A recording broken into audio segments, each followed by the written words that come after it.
नमस्कार, स्वदेश न्यूज के खास कार्यक्रम जनता मांगे जवाब में आपका स्वागत है। आपके साथ मैं हूं एसपी त्रिपाठी। 7 सितंबर 2022 से कन्याकुमारी से शुरू हुई राहुल गांधी की भारत जोड़ो यात्रा ने मध्य प्रदेश में अपना कदम रख लिया है। इस यात्रा को लेकर कांग्रेस में जबरदस्त उत्साह है। भले ही कांग्रेस यह यात्रा देश में महंगाई, बेरोजगारी और नफरत के खिलाफ निकाल रही हो, लेकिन यात्रा के कई राजनीतिक मायने हैं। देश के 12 राज्यों और 2 केंद्र शासित प्रदेशों से निकाली जा रही इस यात्रा पर सत्ता पक्ष लगातार निशाना साध रहा है, क्योंकि देश में यात्राओं का बड़ा महत्व रहा है। देश में ज्यादातर यात्राएं सत्ता सुख पाने और सत्ता परिवर्तन की लहर पैदा करने के लिए ही निकाली गई हैं। खैर, अब राहुल गांधी की यात्रा मध्य प्रदेश में है और यह यात्रा प्रदेश के 6 जिलों के करीब 25 विधानसभा सीटों से होकर गुजरेगी। मध्य प्रदेश में यात्रा इसलिए भी अहम है क्योंकि यहां 2023 में विधानसभा चुनाव होने जा रहे हैं। भले ही यह यात्रा सत्ता के लिए न हो, लेकिन अक्सर यात्राओं से एंटी इनकम्बेंसी की लहर की नींव रखी जाती रही है। इसीलिए इस यात्रा को भी राजनीतिक परिप्रेक्ष्य में सत्ता विरोधी लहर के रूप में देखा जा रहा है। साल 2018 में कांग्रेस के हाथ में आई सत्ता महज कुछ ही महीनों में हाथ से फिसल गई। इस बार कांग्रेस कोई कोर कसर छोड़ना नहीं चाह रही। एक तरफ प्रदेश में नगरीय निकाय और पंचायत चुनाव के बाद सत्ता और संगठन का फोकस 2023 के विधानसभा और 2024 के लोकसभा चुनाव पर है, तो वहीं 2018 में सत्ता परिवर्तन के साथ कांग्रेस के कई नेताओं के बीजेपी का दामन थामने के बाद से बाकी बड़े नेताओं में एकजुटता दिखाई दे रही। देश के पहले हिंदी भाषी राज्य में प्रवेश करने के साथ राहुल की इस यात्रा पर और ज्यादा फोकस किया जा रहा है। इस यात्रा में प्रियंका गांधी और तमाम बड़े दिग्गज नेता शामिल होंगे, मगर सवाल है कि राहुल की यात्रा मध्य प्रदेश के लोगों को कितना जोड़ पाएगी। क्या इस यात्रा से 2023 के चुनाव के लिए कांग्रेस को कोई ताकत मिलेगी? क्या जिन विधानसभा क्षेत्रों से यात्रा गुजरेगी वहां कांग्रेस के लिए दशा और दिशा तय होगी? और क्या वाकई इस यात्रा से राहुल महंगाई, बेरोजगारी और नफरत जैसे मुद्दों के खिलाफ लोगों को एकजुट कर पाएंगे? जनता मांगे जवाब में आज चर्चा इसी मुद्दे को लेकर होगी कि राहुल के राहगीर 23 की तकदीर में।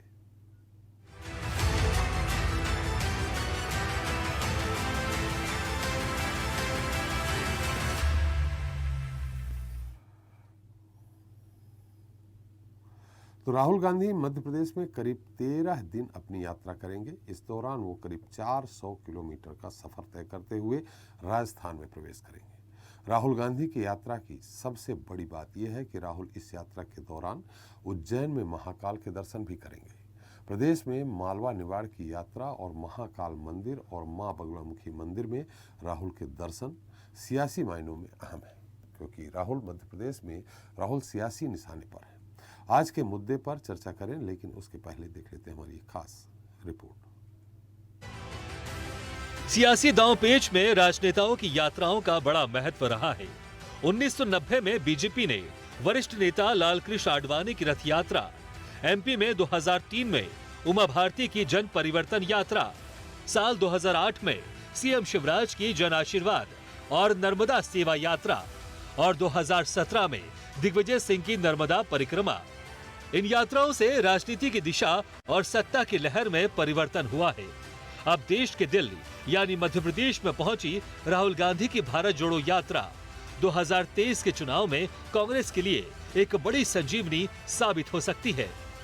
कांग्रेस के बड़े नेता हो या आम कार्यकर्ता इस यात्रा से आस बांधे बैठे हैं, क्योंकि साल 2018 के विधानसभा चुनाव के बाद सत्ता में पहुंची कांग्रेस लंबे समय तक सत्ता का सुख नहीं भोग सकी थी। राहुल की भारत जोड़ो यात्रा को एमपी जोड़ो यात्रा भी माना जा रहा है, क्योंकि राहुल गांधी की यात्रा मध्य प्रदेश के 6 जिलों से होकर गुजरेगी और प्रदेश की करीब 25 विधानसभा सीटों को कवर करेगी। जिन सीटों से ये यात्रा जाएगी, अभी वहां 15 सीट पर बीजेपी और 10 पर कांग्रेस के विधायक हैं। खंडवा जिले की चारों विधानसभा सीटों पर बीजेपी का कब्जा है। बुरहानपुर में 1 सीट पर बीजेपी और 1 पर निर्दलीय। खरगोन जिले की 5 विधानसभा सीटों पर कांग्रेस विधायक हैं और 1 सीट पर निर्दलीय विधायक हैं। इंदौर की 9 विधानसभा सीटों में से 6 बीजेपी और 3 सीट पर कांग्रेस के विधायक हैं। बात करें उज्जैन की तो यहाँ 4 सीटों पर कांग्रेस और 3 विधानसभा सीटों पर बीजेपी का कब्जा है। वहीं आगर मालवा की 2 सीटों में से आगर के उपचुनाव में कांग्रेस के उम्मीदवार की जीत हुई थी, जबकि सुसनेर में 2018 में निर्दलीय राणा विक्रम सिंह ने जीत दर्ज की थी। मालवा निमाड़ इलाके को सत्ता का किंग मेकर भी माना जाता है। यहाँ आदिवासी बाहुल्य की विधानसभा सीट भी है, जहाँ बीजेपी लगातार फोकस कर रही है। एक तरफ बीजेपी इस बार मालवा निमाड़ को साधने में लगी है, लेकिन कांग्रेस अपनी भारत जोड़ो यात्रा के सहारे यहाँ खुद को मजबूत करने में जुट गई है। माना जा रहा है कि यात्रा के सहारे कांग्रेस एक बार फिर से यहाँ 2018 वाला प्रदर्शन दोहराना चाह रही है। राहुल गांधी अपनी यात्रा के दौरान करीब 6 लोकसभा सीटों पर जाएंगे। प्रदेश में छिंदवाड़ा लोकसभा सीट को छोड़कर सभी सीटों पर बीजेपी का कब्जा है। हालांकि राहुल इस बात को पहले ही साफ कर चुके हैं कि उनकी ये यात्रा देश में नफरत, महंगाई और बेरोजगारी के खिलाफ है। मध्य प्रदेश के बुरहानपुर में यात्रा की शुरुआत करते हुए राहुल गांधी और बीजेपी के प्रदेश अध्यक्ष वीडी शर्मा ने क्या कुछ कहा, आप भी सुनिए। यात्रा के पीछे 2-3 लक्ष्य। सबसे पहला, जो नफरत, हिंसा और डर हिंदुस्तान में फैलाया जा रहा है, उसके खिलाफ ये यात्रा है। देखिए, तो ये कांग्रेस तो भारत को तोड़ने का काम करती रही, जोड़ना शब्द इनके लिए बेईमानी है। राहुल गांधी जी, जवाब दे। मैं पूछना चाहता हूं, मध्य प्रदेश के अंदर आप आ रहे हैं कि आप भारत माता के टुकड़े करने के नारा देने वाले लोगों का समर्थन करने के लिए जेएनयू के अंदर गए थे, जवाहरलाल नेहरू विश्वविद्यालय दिल्ली के अंदर। आप इसका जवाब दें। मतलब साफ है कि इस यात्रा का मकसद भले ही विधानसभा और लोकसभा चुनाव हो, लेकिन यात्रा मध्य प्रदेश में होने वाले विधानसभा चुनाव में सीटों को प्रभावित करेगी। बहरहाल यात्रा को लेकर कांग्रेस के नेताओं में उत्साह चरम पर है और कयास 2024 के लोकसभा चुनाव को लेकर भी लगाए जा रहे हैं। राहुल की ये यात्रा कांग्रेस को कितनी ताकत देगी? महंगाई, बेरोजगारी जैसे मुद्दों को लेकर निकाली जा रही राहुल की ये यात्रा कितनी सफल हो पाएगी और इस यात्रा से बुनियादी मुद्दों पर कितनी एकजुटता आएगी, ये भविष्य में ही पता चलेगा। ब्यूरो रिपोर्ट, स्वदेश न्यूज, भोपाल। तो जनता मांगे जवाब में आज के मुद्दे पर राहुल के राहगीर 23 की तकदीर में चर्चा करने के लिए हमारे साथ जुड़ रहे हैं बीजेपी प्रवक्ता की धीर जी हैं, कांग्रेस प्रवक्ता अभिनव बरोलिया जी हैं और आम आदमी पार्टी के प्रवक्ता रमाकांत पटेल जी हैं। इस स्टूडियो में हमारे साथ मौजूद हैं वरिष्ठ पत्रकार के अग्निहोत्री जी और स्वदेश न्यूज़ के managing editor RP Srivastava ji. आप सभी का हमारे इस खास कार्यक्रम में बहुत बहुत स्वागत है। सबसे पहले अभिनव जी, मैं आपसे ही पूछना चाह रहा हूँ कि क्या नफरत, क्या हिंसा, क्या डर, कहाँ डर लग रहा है आपको? देखिए, लगातार 7 राज्यों में जिस तरीके से जनता साथ में आई है, तो कहीं ना कहीं एक डर, नफरत। आपने एक गीत सुना होगा त्रिपाठी जी, प्यार की गंगा बहे देश में एक है, बहुत पुराना सॉन्ग है। सुन सुन सुन मेरे मुन्ने सुन, सुन सुन सुन मेरे मुन्नी सुन। आप देख रहे होंगे कितने दंगे फसाद इस देश में लगातार हो रहे हैं। पहले डर का माहौल पैदा किया जाता है और फिर हिंसा होती है। तो लगातार जन मुद्दों को दबाकर और इन सब चीजों को आगे लाकर जो माहौल क्रिएट हो रहा है, वो आप भी जानते हैं और हम भी जानते हैं कहाँ कहाँ क्या क्या हो रहा है। तो लगातार जिस तरीके से ये घटनाएं घट रही है, चाहे सामाजिक रूप में देखें यहाँ, तो आज मतलब ये महंगाई की भी बात करें अगर, तो आप देखेंगे 70 साल में 70 रुपए पर पहुंचने के लिए पेट्रोल को 70 साल लगे और 8 साल में 105 पे पहुंच गया पेट्रोल।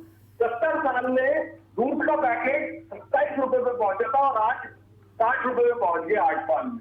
70 साल में गैस का सिलेंडर 400 रुपए पे पहुंचा था 70 साल में, आज 1025 रुपए पे पहुंच गया। सामाजिक रूप से आप देखेंगे महंगाई जो है, महंगाई लगातार बढ़ती जा रही है। जनता जो साथ में जुड़ रही है वो महंगाई के खिलाफ भी जुड़ रही है। नफरत जो फैला रहे हैं ये लोग खाने के नाम पर, मतलब आप देखेंगे खान पान के नाम पर भी बातें होती है, कितनी होती है। मतलब अभिनव जी, ये तो आप बात महंगाई की कर रहे हैं। अभिनव जी ये बात आप महंगाई की कर रहे हैं, यहाँ नफरत और डर की बात कहाँ है? डर इस बात का कि महंगाई बढ़ती जा रही है। आपने कहा कि कितने दंगे फसाद, डर पैदा नहीं हो रहा है क्या जनता के बीच में? आप बताइए। आपने कहा से भी डर पैदा हो रहा है, आपने कहा महंगाई से दंगे भी घर फसाद, पैदा हो रहा है। मैं आपको बता दूं, दंगे फसाद की बात कर रहे हैं आप, थोड़ा बता देंगे कितने दंगे मध्य प्रदेश में ही हो गए इस दौरान, जबकि देखिए इसके 2015 से लेके अगर रिसेंटली बात करें 2015 से लेके 2021 तक का जो डेटा है वो खुद बताता है कि 762 मतलब जो दंगे हुए हैं उसकी रिपोर्ट सबके सामने है कि हर जगह माहौल खराब हुआ है, जिसमें खरगोन का दंगा भी शामिल है और कई ऐसे छोटे छोटे दंगे शामिल है जो धर्म जात पात के नाम पर हुए। मध्य प्रदेश में पूरे देश की बात की जाए तो उत्तर प्रदेश हो चाहे महाराष्ट्र हो चाहे बंगाल हो, कहीं पर भी आप देखेंगे ये देश को जोड़ने की बात हो रही है। हम इसमें कोई ताना बाना या कोई इसमें हम फ्रॉड नहीं दिखा रहे। हमारा नेता रोज सुबह पैदल चलता है, रोज सुबह 5 बजे जो निकलता है तो शाम को 8 बजे तक वो लगातार पैदल चलता है और लगातार लोगों की बातों को सुनता है। वो भाषण नहीं देता है, भाषण देने के अलावा ये काम जो आप देख रहे हैं ना, ये दुनिया देख रही है। एक ऐतिहासिक जो पदयात्रा हो रही है उसको दुनिया में भी देखा जा रहा है। इसका हम प्रोपेगेंडा ऐसा नहीं बनाना चाहते कि हम यहाँ पे कोई डर का माहौल बनाए। डर का माहौल जो बना हुआ है उसको खत्म करने के लिए ये पदयात्रा, जिसको सराहा जा रहा है, हर जगह सराहा जा रहा है। ठीक है, आप भी देखते होंगे त्रिपाठी जी, आज आपने मध्य प्रदेश में देखा होगा किस तरीके से लाख 2 लाख लोग किस हुजूम के साथ इस उत्तर भारत में शुरुआत करी। सब कह रहे थे कितने ही षड्यंत्र रचे गए इस यात्रा को नुकसान पहुंचाने के लिए। अभिनव जी, बीडी शर्मा जी ने कहा है कि जेएनयू राहुल गांधी जी उनसे मिलने गए थे जो देश के टुकड़े के नारे लगा रहे हैं। देखिए प्रूफ कुछ भी नहीं है। आज जिनके लिए ये लोग बोलते हैं कि देश के टुकड़े करने वाले लोग हैं, तो ये देश के टुकड़े करने वाले तो ये खुद है।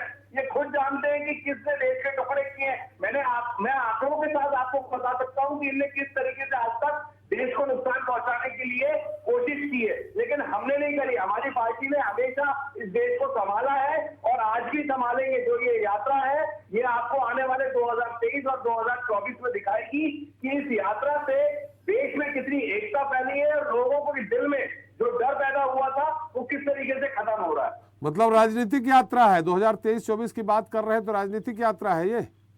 देखिए आपने बात जो डिबेट का जो टॉपिक रखा है त्रिपाठी जी, वो 23-24 में क्या रिजल्ट आएगा उसके लिए रखा है, तो इसका रिजल्ट भी आपको देखने को मिलेगा कि राजनीतिक है कि गैर राजनीतिक है। ये गैर राजनीतिक यात्रा है, लेकिन आप अगर जो टॉपिक पे बात कर रहे हैं उस पर बता रहा हूं मैं आपको कि 23-24 में आपको खुद ये देखने को मिलेगा और आप और हम यहीं बैठकर ये बात करेंगे कि वाकई में राहुल गांधी जी ने जो बदलाव लाने की कोशिश करी थी वो सफल हुई है। चलिए गीत जी आपने बहुत सारे आरोप सुन लिए होंगे, नफरत भी फैला रहे हैं, डर भी फैला रहे हैं और खासकर देश के टुकड़े भी कर दिए हैं। थोड़ा हमें तो याद नहीं आ रहा कहाँ टुकड़ा हो गया है। धारा 370 जरूर हट गई है, लेकिन अभिनव जी की बातों का उत्तर आप ही दे दीजिए, हमें सवाल करने की जरूरत न पड़े। मेरे अभिनव भाई जो हैं बहुत जो है शक्तिशाली व्यक्ति हैं, मैं ऐसा मानता हूं कांग्रेस के लिए, लेकिन इनके साथ में भी वही बीमारी है। एक व्यक्तिगत रूप से बहुत अच्छे व्यक्ति हैं, मैं ये भी कह रहा हूं, लेकिन ये भी बड़बोले हैं। राहुल गांधी जी की तरह ये भी बोल जाते हैं। मैं राहुल गांधी जी का आदर कर रहा हूँ साहब, मेरे से उम्र में भी बड़े हैं और आपके पूर्व राष्ट्रीय अध्यक्ष भी रहे, लेकिन मैं ये बात इसलिए कह रहा हूँ क्योंकि देखिए ये फोटो दिखाता हूँ मैं। इस फोटो में आप देखिए ये जो रजील मटकुली जी हैं, ये वही व्यक्ति है जो गाय को काट के बैठे। एक बार फिर आप देखिए, ये चित्र ज्यादा देर दिखाना टीवी स्क्रीन पर ठीक नहीं रहेगा जी। तो इसमें देखिए, और ये इनकी यात्रा में साथ में है। तो फिर अभी हमारे प्रदेश अध्यक्ष एवं माननीय सांसद वीडी शर्मा जी ने भी जो बात बोली थी, यहाँ पर कन्हैया कुमार इनकी रैली में दिख रहे हैं जो कि भारत तेरे टुकड़े होंगे ऐसा नारा लगा रहे थे। एक बात को समझ में आता है, राहुल गांधी जी की अनेकों ऐसी बातें हैं। देखिए अभी मेरे भाई ने ये भी आरोप लगाया था कि हम समाज को बांटने की बात करते हैं।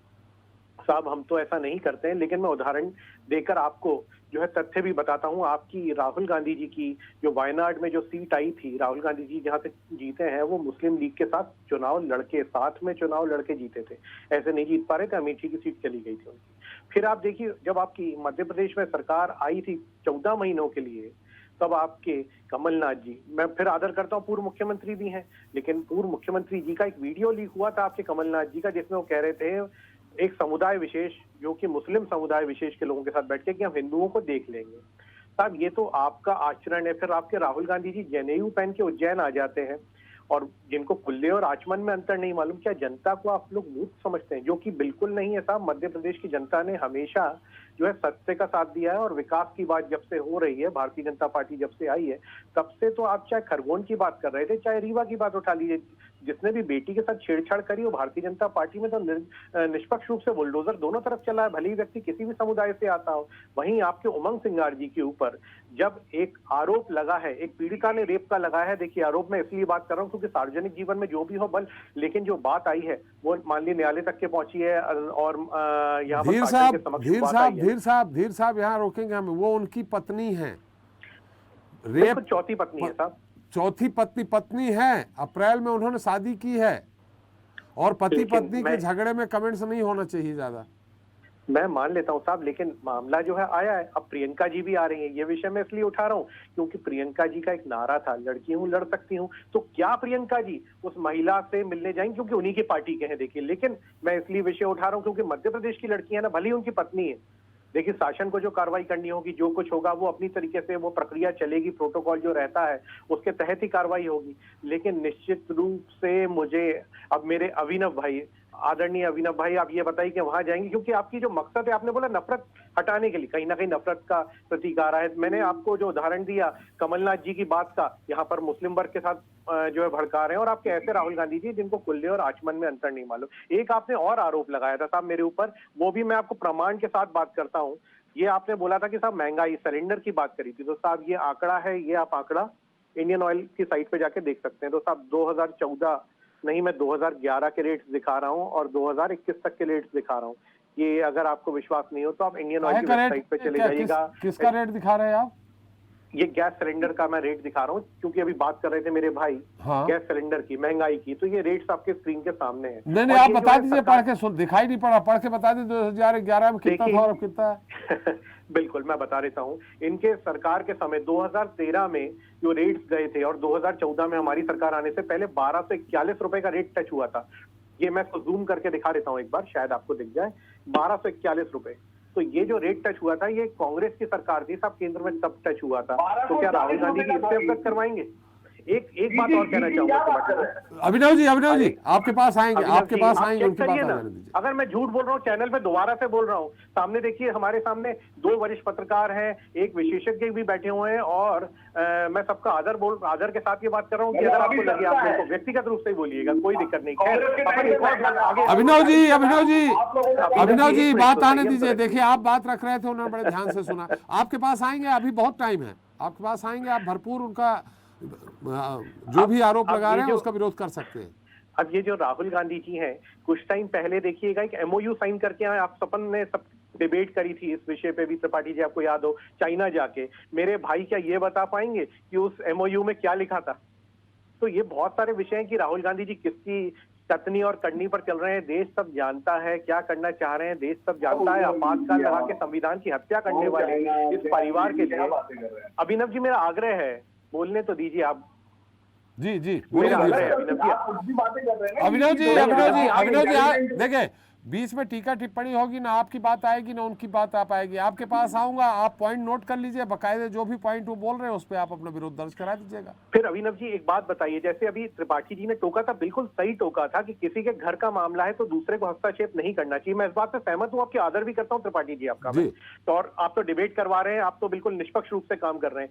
ऐसा ही एक विषय आया था मंदसौर में, तो मंदसौर में उनको मना किया गया था कि साहब कहीं कुछ विवाद हो गया किसानों के साथ में, जिसकी अभी बात मेरे भाई करेंगे निश्चित रूप से, जो हमेशा करते हैं वो, इसलिए मैं पहले ही बता दूं। तो राहुल गांधी जी माने नहीं, चोरी छुपे घर में घुस रहे थे बाइकों पर। तो ये राहुल गांधी जी का जो आचरण है मध्य प्रदेश के लिए छुपा नहीं। दूसरी बात, एक और बात, किसानों को भी इन्होंने छलावा किया था। किसान जरूर जो है इनसे बात करना चाह रहे हैं, क्योंकि कल भी देखिए मुख्यमंत्री जी से बात करी और हमसे तो सहमत है वो किसान, पूरे बहुत खुश होकर गए। लेकिन किसानों का भी एक मुद्दा सामने आ रहा, राहुल गांधी जी की यात्रा किसी किसान नेता ने आरोप लगाया है कि प्रायोजित थे वो किसान आपके। नहीं, अगर ऐसा होता तो कहीं ना कहीं किसान जो है, ये बहुत बड़ी बात है जो आप बोल रहे हैं, अगर इसका कोई भी प्रमाण आप दे दें तो मैं आप जो बोलेंगे वो स्वीकार करूंगा। अब इसका प्रमाण तो नहीं है, लेकिन वो अपने जो उनकी मांगे थी 18 बिंदुओं पे मांगे थी, उसमें एक मांग ये थी कि मौसम से या जंगली पशुओं से जो फसल खराब हो जाएगी उसका भी मुआवजा सरकार दे देगी। मुख्यमंत्री किसान निधि योजना से जो 4,000 मिलते हो 10,000 कर दिए जाए। इस तरह की जो बातें अगर उन्होंने मान ली हैं तो ये आप आकलन कैसे करेंगे इनका कि कितनी फसल खराब हुई है? देखिए, सबसे पहले जो 6,000 रुपए तो केंद्र सरकार से मिलते हैं, फिर हमारे उन्होंने शिवराज जी जो केंद्र हैं, की नहीं, उन्होंने मुख्यमंत्री मैं निधि से बात बोला बता है। रहा हूँ आपको, उसी में तो 4,000 मिला के भी दे रहे हैं। नहीं, यहाँ पर शिवराज जी उसको ने- माने वो कुल मिला के 16,000 की मांग कर रहे हैं। देखिए, जो जायज मांग होगी, यहाँ पर हम खेती को जो है लाभ का धंधा बनाने की बात कर रहे थे और हमने 4 बार अवार्ड दिलवाए। अब जो है हम तो 100 समूह से, खैर वो वाला विषय एकदम अलग हो जाएगा। त्रिपाठी जी, मैं एक बात और बोलता हूँ, राहुल गांधी जी क्या इस पे भी जनता को जवाब देंगे जब यात्रा पे आएंगे कि उन्होंने बोला था 1 2 3 4 5 6 7 8 9 10, ये 10 दिन में अगर किसान का कर्जा माफी नहीं हुई तो मैं मुख्यमंत्री बदल डालूंगा। आखिरकार चलिए, जनता ने मुख्यमंत्री कर बदला, तो रहे क्या थे, इसका आप लोगों जवाब ने देंगे? करने नहीं दिया। वो कम से कम नहीं, कर रहे थे, जनता ने बदला 27 लाख था, किसानों उनके का नेताओं कर्जा ने माफ बदला कर दिया था। और उनकी सरकार रहने देते, आप तोड़ते नहीं तो शायद माफ हो जाता। हमने कहा तोड़ी, आप तो सब हकीकत जानते हैं। जब तक विधायक उनके पास रहते हैं, माननीय विधायक हैं वो, तो मैं तो इनके पास में रहते हैं, ईमानदार रहते हैं और राष्ट्र हित में अगर वो कार्य करना चाहते हैं और सही दिशा में आ जाते हैं तो इनको लगता है बेईमान होगा। ये तो उचित नहीं है ना त्रिपाठी जी, आप ही बताइए। चलिए धीर साहब, निश्चित तौर पे हम साथ आप प्रवक्ता भी हैं, लेकिन हमारे एसोसिएट एडिटर मुक्ता पाठक जी जुड़ गई हैं, बुरहानपुर से हैं। मुक्ता जी, आज यात्रा में कैसा उत्साह देखा गया? मेरी आवाज आ रही है आपको? मुक्ता जी, मेरी आवाज आ रही? बिल्कुल आ रही है जी। कैसी रही आज दिन भर की यात्रा? क्या क्या देखा आपने? क्या विशेष देखा और क्या विशेष नहीं देखा?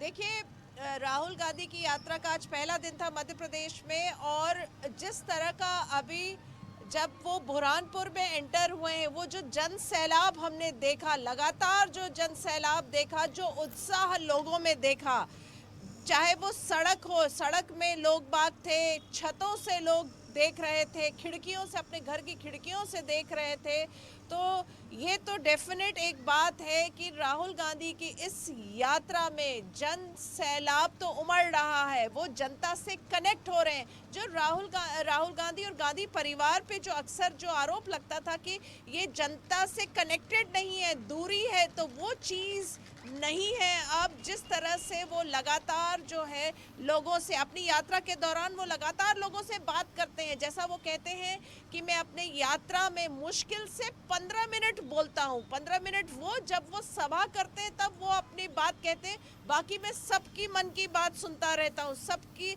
और सबसे बस 3 सवाल पूछता हूँ कि आप कैसे हैं, परिवार कैसा है और आपको क्या दिक्कत है।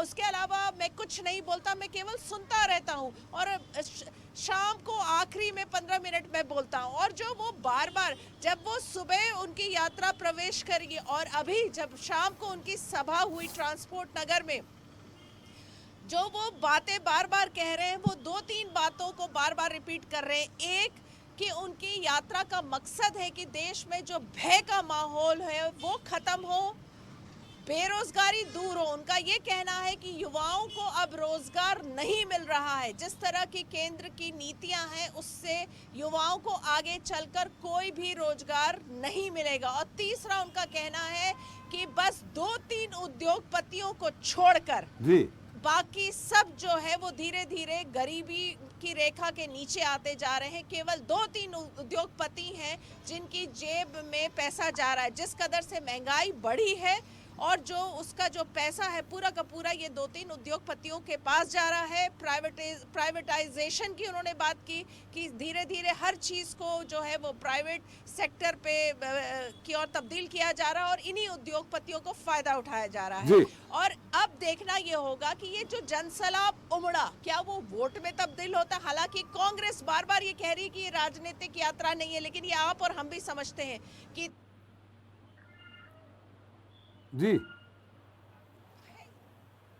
में इसका क्या असर होगा ये देखना। मुक्ता जी, मैं ये जानना चाहूंगा, आखिरी सवाल है आपसे ये हमारा, इसमें कार्यकर्ताओं का जन सैलाब आपने देखा कि जो आम आदमी हैं, आम जीवन जो जी रहे हैं, वो लोग भी कुछ, हालांकि इतने बड़े नेता पैदल चल रहे हैं, ताम झाम सारा दिख रहा है, तो लोग तमाशा भी देखने आ जाते हैं। इसमें आपने लोगों से बात भी की होगी, इसमें आम दर्शक हैं, आम जनता है या कार्यकर्ता ज्यादा हैं?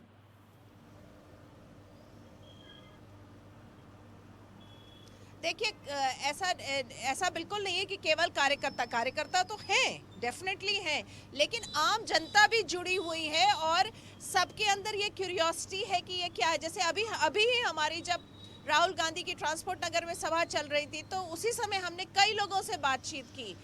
दो मुद्दे जो हमें समझ आए, जो सब लोगों ने कहा, जो अंडरलाइन किया, वो यही था कि हिंदू मुस्लिम में एकता होनी चाहिए और दूसरा बेरोजगारी दूर होनी चाहिए। जनता का ये मानना है और वो सभी के सभी, जो मुझे समझ आया, जितनी मेरी बात हुई, सबका ये कहना है कि ये यात्रा काफी सार्थक साबित होगी। चलिए बहुत बहुत धन्यवाद। आप नज़र बनाए रखें, निश्चित तौर पे आप यात्रा के साथ रहेंगे। हम फिर आपसे कल मिलेंगे, इसी यात्रा को लेकर आपसे बात करेंगे। बहुत बहुत धन्यवाद। हमारे साथ रमाकांत पटेल जी हैं, आप प्रवक्ता हैं। रमाकांत जी, आप लोग सरकार बनाने, मध्य प्रदेश में सरकार की कुंजी अपने हाथ में लेने की बात करते हैं।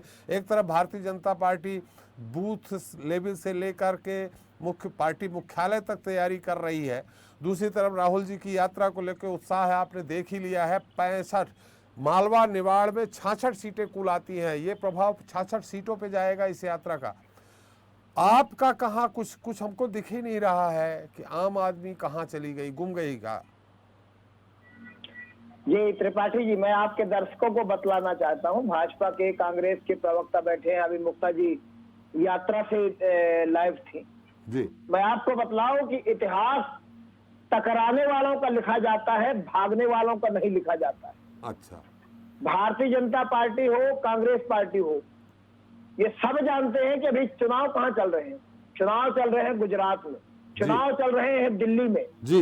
गुजरात का चुनाव छोड़ करके चुनाव दिल्ली में कहाँ चल रहा है? करना। अच्छा, सुन लीजिए एमसीडी के सुन लीजिए चल त्रिपाठी जी, मेरी बात पूरी हो जाए, सबको आपने मौका दिया है जी। गुजरात का चुनाव छोड़ के मध्य प्रदेश में यात्रा करें, दिल्ली का चुनाव छोड़ के मध्य प्रदेश में यात्रा करें, तो मैं फिर बतलाऊं, इतिहास टकराने वालों का लिखा जाता है, भागने वालों का नहीं। और देश की जनता बहुत अच्छे से जानती है कि कौन कहां से भाग रहा है। एक बात। दूसरी बात ये कि आम आदमी पार्टी जनता के मुद्दों को उठा रही है, जनता के मुद्दों के लिए संघर्ष कर रही है, चाहे महंगाई कहाँ पे? हो, चाहे मैं मध्य बेरोजगारी प्रदेश हो, की चाहे- बात कर रहा हूँ, मैं गुजरात और दिल्ली की बात नहीं कर रहा हूँ, मैं मध्य प्रदेश की बात कर रहा हूँ कि त्रिपाठी जी, मध्य जरा प्रदेश में मौका आप दीजिए, सत्ता प्लीज, की मेरा कुंजी आग्रह है। लेने की बात कर मैं रहे मध्य हैं। प्रदेश पे आता हूँ। हाँ, तो मैं आम मध्य आदमी प्रदेश से पार्टी आता दिख हूँ। कहाँ रही है? हमें तो कोई प्रदर्शन, कोई। मैं मध्य प्रदेश पे आता हूँ जी। मैं आता हूँ मध्य प्रदेश से। हाँ, तो आइए मेरी बात पूरी हो जाने दीजिए। आइए। तो मैं ये बतला रहा हूँ, जैसे अभी ये बात आई कि भारी जन समर्थन मिल रहा है। अरे साहब, मैं तो गांव से आता हूँ, हमारे यहाँ पे जब गलियों में एक कार को रिवर्स करते हैं ना, तो 25 लोग बताने के लिए आ जाते हैं कि लेफ्ट रिवर्स करो कि राइट रिवर्स करो। हाँ। त्रिपाठी जी, जी। ये वहाँ की भीड़ की सच्चाई है। पूरा देश जानता है कि कांग्रेस पार्टी चुनाव सिर्फ और सिर्फ इसलिए लड़ती है कि अच्छे दाम दे करके, अच्छे दाम ले करके विधायक बेच सके भारतीय जनता पार्टी। अच्छा, मतलब जो यहाँ के आरोप लगा रहे हैं 22 विधायक बीते, एक मिनट, अच्छे दाम लेकर बेच सके। अच्छे दाम जो 22 विधायक आप लोग आरोप लगाते हैं कि 50 करोड़ 20 करोड़ में बिके, तो वो पैसा क्या कांग्रेस की पार्टी फंड में गया कि विधायकों के पास गया, बीजेपी में चले गए? ये तो बेचने वाले और खरीदने वाले बतलाएंगे कि तो कांग्रेस थोड़ी बेच रही है, कहाँ गया। कांग्रेस थोड़ी बेच रही है अपने विधायकों को, वो बिक गए खुद है उनका, लेकिन कांग्रेस के पार्टी फंड में पैसा गया क्या?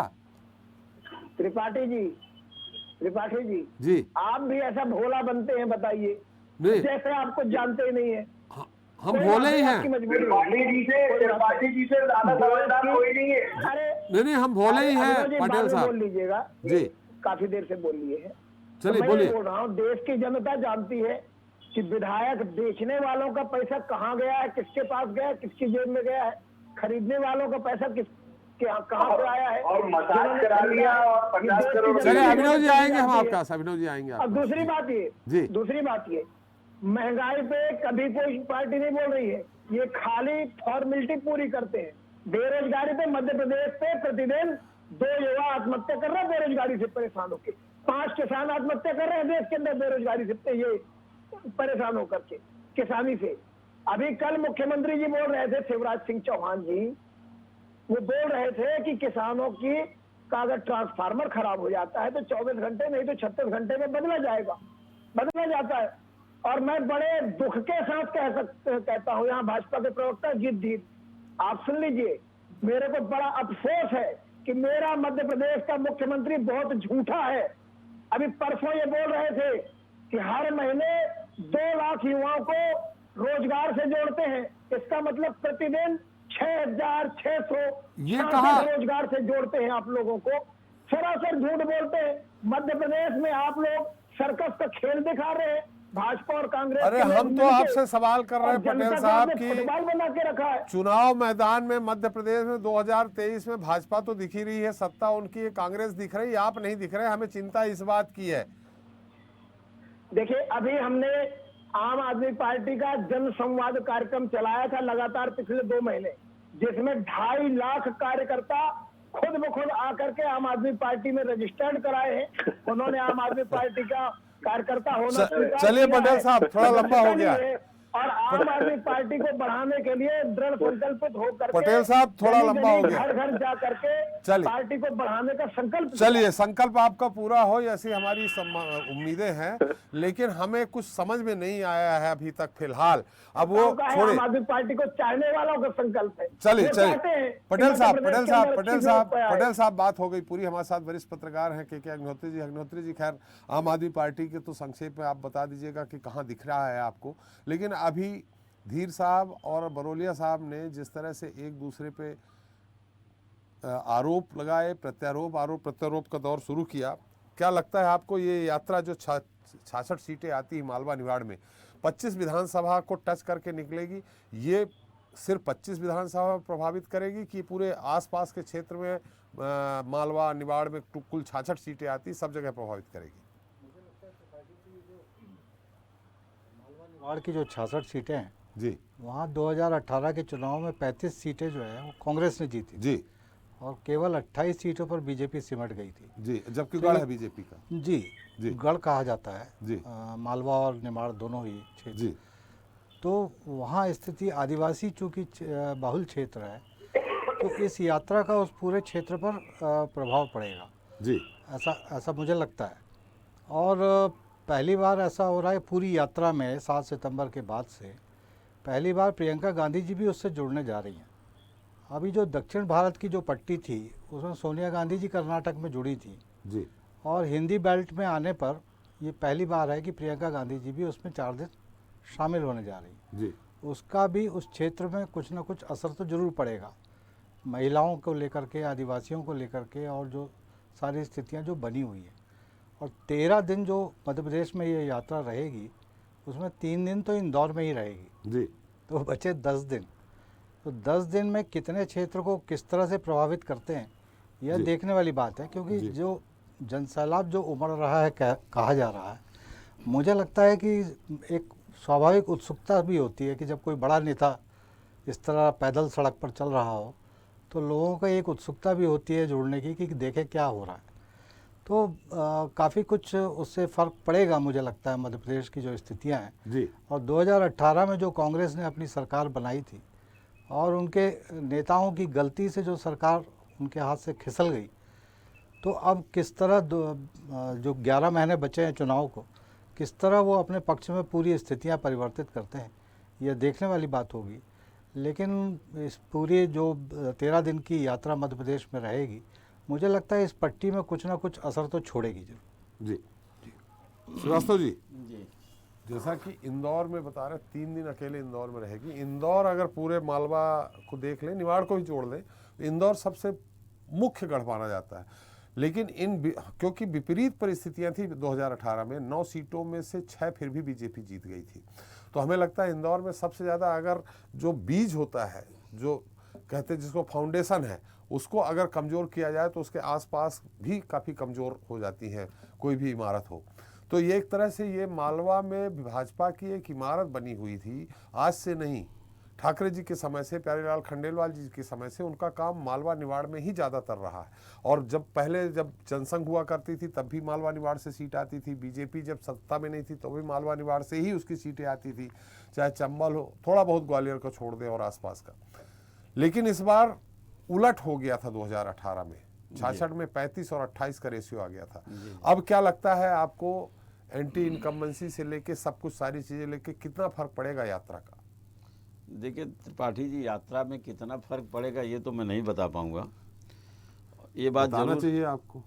ये बात जरूर है जी जी यात्रा का उद्देश्य क्या है। जी सबसे बड़ी बात आप देखिएगा कि राहुल गांधी 2014 के बाद राहुल गांधी पूरी तरह से भारतीय जनता पार्टी आरएसएस के निशाने पर थे जी। और उनकी 14 के पहले से, हाँ, लेकिन 14 के बाद से तो पूरा एकदम उनके ऊपर पूरा सोशल मीडिया से लेके तमाम चीजें पप्पू बना दिया। हाँ, अब आप देखिए, एक तो एक नेता को जिसके सहारे पार्टी, जिसको एक सामने रख के पार्टी के नेता और कार्यकर्ता आते थे मैदान में, उसको पूरे हाशिए पर लाने की कोशिश की। हमें लगता है कि ये 1/3 यात्रा हो चुकी है। इस दौरान राहुल गांधी सिर्फ एक अपनी इमेज ये बनाने में कुछ सफल हुए हैं कि जो जैसा कहा जाता वैसा है नहीं, एक बात।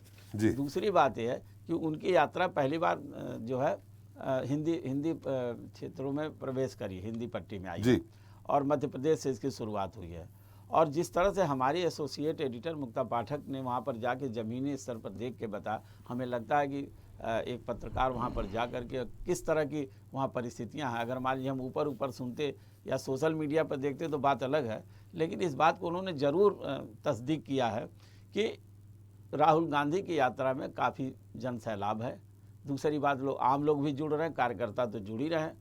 इसका मतलब यह है कि राहुल गांधी कहीं न कहीं कनेक्ट कर रहे हैं। और ख़ास करके जब उत्तर भारत में, जहां भारतीय जनता पार्टी की स्थिति इतनी मजबूत है, जहां कांग्रेस को 29 में से 28 सीटें बीजेपी, और वो कांग्रेस को अपनी ज़मीन ढूंढना पड़ रहा हो, ऐसी स्थिति में अगर इस तरह से लोग कनेक्ट होते हैं तो निश्चित रूप से कहीं न कहीं जो है कांग्रेस को लाभ मिलता दिख रहा है। पिछले 2018 के प्रदर्शन को क्या कांग्रेस दोहरा पाएगी, इसका असर इस क्षेत्र में, चूँकि एक करीब 13 दिन की यात्रा है और इस 13 दिन में 3 दिन इंदौर है। इंदौर जो है आर्थिक राजधानी है कही जाती है मध्य प्रदेश की। तो मुझे लगता है कि वहाँ पर उनका रुकना, वहाँ से लोगों से संवाद करना भी कहीं न कहीं असर दिखाएगा। जी, अग्निहोत्री जी ठीक कह रहे थे कि इसका असर कहीं न कहीं पर कुछ न कुछ पड़ता जरूर है। दूसरी बात क्या है कि राहुल गांधी जन संवाद ज़्यादा कर रहे हैं, लोगों से बातचीत कर रहे हैं, लोगों से कनेक्ट हो रहे हैं। और आजकल सोशल मीडिया का ज़माना है, जिस तरह से चीज़ें वायरल होती हैं और लोगों तक पहुंचती हैं। एक सबसे बड़ी बात है, जो इस बड़े चैनल और तमाम लोग अभी तक राहुल गांधी को उतनी प्रमुखता नहीं दे पाए होंगे, खास करके दक्षिण भारत में। हो सकता है कि उत्तर भारत में उनकी इस तरह की अगर यात्रा, इस तरह का जन सैलाब है तो उन्हें भी मजबूर होकर के बड़े मीडिया को भी सामने आना पड़ेगा। इस क्षेत्र में एक बात जरूर है कि राहुल गांधी ने एक लोगों के अंदर अपनी पार्टी कार्यकर्ताओं के बीच में विश्वास पैदा करने की कोशिश की है। जिस तरह से नेता जीतने के बाद यहाँ भगदड़ होता रहा, तमाम चीज़ें होता और अपने नेता के प्रति आश्वस्त नहीं थे, हमें लगता है कि इस यात्रा से उनका विश्वास जरूर बढ़ेगा और हो सकता है कि आने वाले चुनाव में अब इसका असर कितना देखने को मिलेगा अलग बात है। जी, अब आप यदि आज्ञा दे तो एक बिंदु और जी बोलिए। अपने इस यात्रा में जो मालवा और निमाड़ के क्षेत्र में वो करने जा रहे हैं, उसमें वो जो सरदार सरोवर बांध से जो विस्थापित लोग हुए थे वो, और जो अफ्रीकन चीता जो लाए गए हैं उनके कारण जो लोग विस्थापित हुए हैं, और बक्सवा में जो हीरा खदान की वजह से जो विस्थापित लोग हैं, एक विशेष प्रोग्राम रखा गया है इस यात्रा के दौरान राहुल गांधी से उनको मिलवाने का। तो उसका क्या असर होता है त्रिपाठी जी, ये भी देखने वाली बात हो। उस क्षेत्र में भी असर जाएगा, बक्सवा हो चाहे कूलों के जंगल हो, सब जगह उसका असर जाएगा। अभिनव जी, धीर साहब कुछ कह रहे थे तो आप काफ़ी उत्सुक थे उनके जो भी आरोप लग रहे थे उनका जवाब देने के लिए।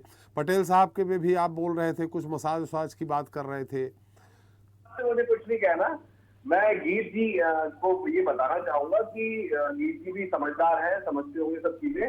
स्मृति ईरानी जी ने यात्रा जब शुरू हुई थी तो सबसे पहले ट्वीट किया था कि राहुल गांधी जी, मतलब झूठ फैलाने वाली बात बता रहा हूँ, राहुल गांधी जी ने विवेकानंद जी को नमन नहीं किया। और जब ये वीडियो सामने आया राहुल जी का नमन करने वाला, उसके बाद ना बीजेपी ने माफी मांगी, ना स्मृति ईरानी जी ने माफी मांगी, ये गलत ट्वीट कर दिया। ठीक है, आपने नहीं किया, इससे ही पता चला जनता को। शुरुआत की बात बता रहा हूँ कि ये लोग सिर्फ झूठ फैला। धीर साहब आपके पास आएंगे, उनकी बात आ जाने दीजिए। धीर साहब आपके पास आएंगे, उनकी बात आ जाने दीजिए अभिनव जी की। जी एक मिनट, जी नहीं मांगी, मैं बता रहा हूँ। उसके बाद आप पेट्रोल का बता रहे हैं, ये देखिए आपको मैं बताता हूँ, 2014 में पेट्रोल 71 रुपए था, मतलब अभी 2022 में 105 है। सरसों का तेल 90 रुपए था, 200 रुपए है। गैस सिलेंडर 410 रुपए था और अभी 1053 रुपए है। दूध जो था वो 32 रुपए था और अभी 60 रुपए है। मतलब आप समझिए, आप झूठ किस तरीके से बेबाकी से साफ अभिनव जी, हो रहा उनका कहना यह है कि 13 में आप टच कर गया था, 13 में टच कर गया था, 14 में कम हो गया था। गैस सिलेंडर की बात कर रहे थे शायद, गैस सिलेंडर की। सर मैं आपको पूरा आंकड़े बता रहा हूँ, मतलब झूठ की बात बता रहा हूँ। स्मृति ईरानी जी ने इतना बड़ा झूठ बोला, आप सोचिए ना, इस बात पे आज तक कभी बात करी क्या भाजपा ने कि हमने झूठ बोला है? आप किसी के ऊपर कुछ भी आरोप लगा देते हैं। राहुल गांधी को बोल दिया आपने कि विवेकानंद जी के हाथ नहीं जोड़े इन्होंने, नमन नहीं किया, वीडियो आया उसका सामने, फिर ये लोग शर्मिंदा हुए। उसके बाद से लगातार फोटो उठा के, किसी की भी फोटो कहीं पर भी लगा के, कुछ भी एडिट करके ये लोग करते जा रहे हैं। लेकिन हमारा नेता लगातार चल रहा है ना सर। आज मुक्ता जी ने भी जिस तरीके से रिपोर्टिंग बताई है, मैं उनको वाकई में मुक्ता जी की तारीफ करता हूँ यहाँ पर कि उन्होंने सच्चाई को सामने लाई है।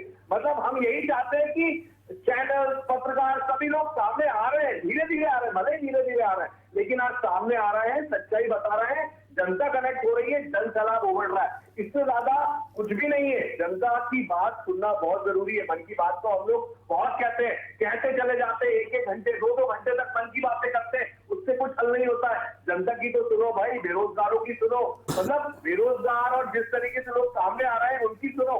सुनोगे तभी तो देश आगे बढ़ेगा, देश से नफरत मिटेगी। हर जगह तो यही बात हो रही है ना, डर, अंदर डर, पहले डर फैलाते फिर हिंसा कराते। इसी की चीज को तो रोकना है सर। तभी तो मैंने डिबेट की शुरुआत इसी से करी थी कि प्यार की गंगा बहे, देश में एक आ रहा है। हम तो यही संदेश देना चाहते हैं, हमारा नेता भी यही संदेश दे रहा है। हम कोई गलत फॉल्ट, धीर साहब ने एक आरोप लगाया था, धीर साहब ने आरोप लगाया था आपके पूर्व मुख्यमंत्री पे कि एक बैठक में उन्होंने कहा था कि हिंदुओं को हम देख लेंगे, अल्पसंख्यक के साथ बैठक कर रहे थे। एडिट करे हुए वीडियो पर मैं कोई भी चर्चा नहीं करना चाहता। पहले भी चर्चा हुई है चैनल पे आपके, उस समय भी चर्चा हुई थी कि सारे लोग वहां बैठे थे और किस तरीके से टुकड़ों में वो वीडियो चला था। ये आप भी जानते हो त्रिपाठी जी। तो इसमें ये आपकी डिबेट एक बहुत संवेदनशील डिबेट होती है। आपकी डिबेट में कोई भी फेक बातों पे बात नहीं होती है। तो मैं इसमें कुछ नहीं कहना चाहूंगा। आप भी जानते हैं बहुत अच्छे से। धीर साहब आप ही के पास आ रहे हैं। धीर साहब उनकी बात आ जाए, आप सारा उत्तर दे दीजिएगा। अभिनव जी का लगभग समाप्त हो गया। अभिनव जी और कुछ कहना चाहेंगे? हर बात गलत है इनकी, जितने भी बातें इनने पॉइंट रखी है सबकी बातों का जवाब दे दिया है मैंने। ये हर जगह फेक बातें करते हैं, इसके अलावा इनके पास कुछ नहीं है। जनता सब कुछ समझ रही है, इसीलिए जनसलाह उमड़ रहा है। और ये लोग अभी भी नहीं समझ पा रहे हैं। ये लोग सिर्फ और सिर्फ षड्यंत्र करना जानते हैं, कैसे भी षड्यंत्र कर ले, किसी को बदनाम कर दे, इसके अलावा इनके पास कोई रास्ता नहीं है। चलिए अभिनव जी, धीर साहब, मैं चूंकि आपको ही उत्तर देना है इसलिए हमारे पटेल साहब भी कुछ कहना चाह रहे हैं, उनकी भी बात आ जाए। धीर साहब उनकी भी बात आ जाए तो दोनों लोगों का एक साथ उत्तर दे दीजिएगा अगर आपकी अनुमति हो तो। लेकिन अभिनव जी से मेरा चलिए ठीक है, आप पहले अभिनव जी की बात का उत्तर दीजिए, बाद में पटेल जी के पास जाएंगे। मेरे भाई मैं आपकी जो है आपके सामने क्या उत्तर दूं? आपको तो बुद्धिमान मानता हूं, आप मेरे भाई हो, लेकिन एक बात का उत्तर दीजिए। बुद्धिमान मानते हैं कि हैं वो? धीर साहब बुद्धिमान मानते हैं कि हैं? अरे बिल्कुल मेरे भाई हैं, लेकिन मैं एक बात ये बोलता हूँ कि आप बोल रहे हैं नफरत खत्म करने के लिए यात्रा शुरू करी। के अग्निहोत्री जी बैठे हुए हैं सामने, हम तो उनको हमेशा पढ़ते आए, उनसे सीखते आए हैं। आप त्रिपाठी जी स्वयं एक पत्रकार रहे हैं। इनकी जो यात्रा की शुरुआत हुई थी, अभिनव भाई एक मिनट, अभिनव भाई एक मिनट, श्रीवास्तव जी यहाँ बैठे, अभिनव भाई एक मिनट, और श्रीवास्तव जी, और सबसे बड़ी बात त्रिपाठी जी। अभिनव भाई कोई मतलब एक मिनट, बात तो पूरी हो जाने दीजिए, इन लोग की हार मत लीजिए। आप जी। सीधे एक मिनट, बात तो पूरी हो जाने दीजिए, मतलब नहीं निकलेगी। चलिए अभिनव जी उत्तर देने दीजिए। वाले बयान आपके कपिल शर्मा जानते हैं ना दिल्ली में किस तरीके से देते हैं। अभिनव जी उत्तर आने दीजिए प्लीज बात कर रहे हैं जी। आप वही राहुल गांधी की मानसिकता दिखा रहे हैं, मैं आपको बुद्धिमान व्यक्ति बोल रहा हूँ। खैर अपन वापस आते हैं। आपके राहुल गांधी जी की शुरुआत हुई थी संघ की नेकर में आग लगाने से, नफरत फैलाने से आपने शुरुआत करी थी साहब यात्रा की। त्रिपाठी जी मैं गलत तो नहीं कह रहा हूँ, एक पोस्टर जारी हुआ था इनके ट्विटर पे, फेसबुक पे जारी हुआ था। अभिनव जी प्लीज, नफरत की आग तो आपके दिलों में है साहब।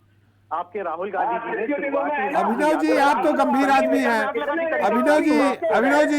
अभिनव जी आप तो, उन्होंने धीर लिख रहा है, गंभीर का एक पूरक होता है, तो उन्होंने धीर लिख रखा, मैं आपके ऊपर गंभीर लगा देता हूँ, तो इसलिए अभिनव गंभीर लगा देता हूँ। तो आप तो गंभीर व्यक्ति हैं, बात आने दीजिए, गंभीर व्यक्ति हैं आप, सुन लीजिए जी। धीर साहब देखिए, मैं सिर्फ मेरे भाई से एक ही बात बोल रहा हूँ कि आप जो है डर किस बात से रहे थे। आप जो है संघ की निकर में आग लगा रहे थे। वो पोस्टर जारी हुआ था कांग्रेस पार्टी की तरफ से। राहुल गांधी जी ने अपनी यात्रा की शुरुआत वहीं से करी थी।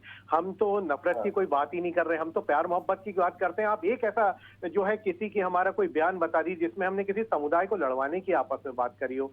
आप बहुत अच्छी बात कर रहे हैं, आप समझदार व्यक्ति हैं। धीर साहब, लेकिन आप धीर गंभीर साहब, बातें धीर करिए। साहब, धीर साहब, उत्तर प्रदेश में योगी जी बोलते हैं 80-20, 80-20। नहीं, मध्य प्रदेश में अभी यात्रा देखिए, मध्य प्रदेश की बात करूंगा मैं जी। मध्य प्रदेश के बीजेपी का प्रवक्ता हूँ। चलिए अभिनव जी प्लीज, अभिनव जी, आपके अंदर मैं बहुत अच्छे से समझता हूँ। अभिनव जी, अभिनव जी, उत्तर दे दीजिए। नफरत से शुरुआत हुई थी यात्रा की, उत्तर दे दीजिए बस। दे रहा हूँ ना, बताता रहा हूँ आपको। आप लोग नफरत में आते हो। बात आप लोग करते हो, कपिल मिश्रा से लेके योगी आदित्यनाथ से लेके आपके सारे नेता। योगी जी की बात कहाँ से आ गई साहब? देखिए, बात निकलेगी तो दूर तक जाएगी। टोटल नफरत की बातें करते हैं आपके तो पूरे 90% नेता। मैं गंभीर बातें कर रहा हूँ साहब आपके साथ में। चलिए आजवाली जैसे नेता नहीं बचे। चलिए अभिनव जी, अब बात तो सुन लीजिए। आपने बहुत देर तक कहा, अब कुछ थोड़ा उसका कुछ अंश तो सुन लीजिए। जी धीर साहब, धीर साहब बोलिए। रानी की झूठ पर भी कुछ बोलते हैं, स्मृति ईरानी जी की झूठ पर बोलते हैं। अरे अभिनव जी, बहस होने दीजिए प्लीज। जी धीर साहब, धीर साहब गायब हो गए आप लगता है। चलिए पटेल साहब कुछ कहना चाह रहे थे आप।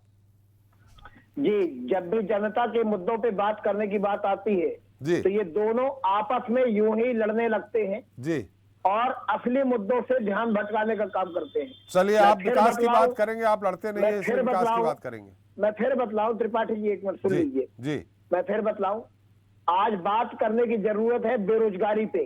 जी, एक तरफ शिवराज सिंह चौहान जी ये कह रहे हैं कि मध्य प्रदेश के अंदर हर माह 2 लाख युवाओं को रोजगार से जोड़ा जा रहा है। ये आप बता चुके हैं, ये आप बता चुके हैं पिछली बार।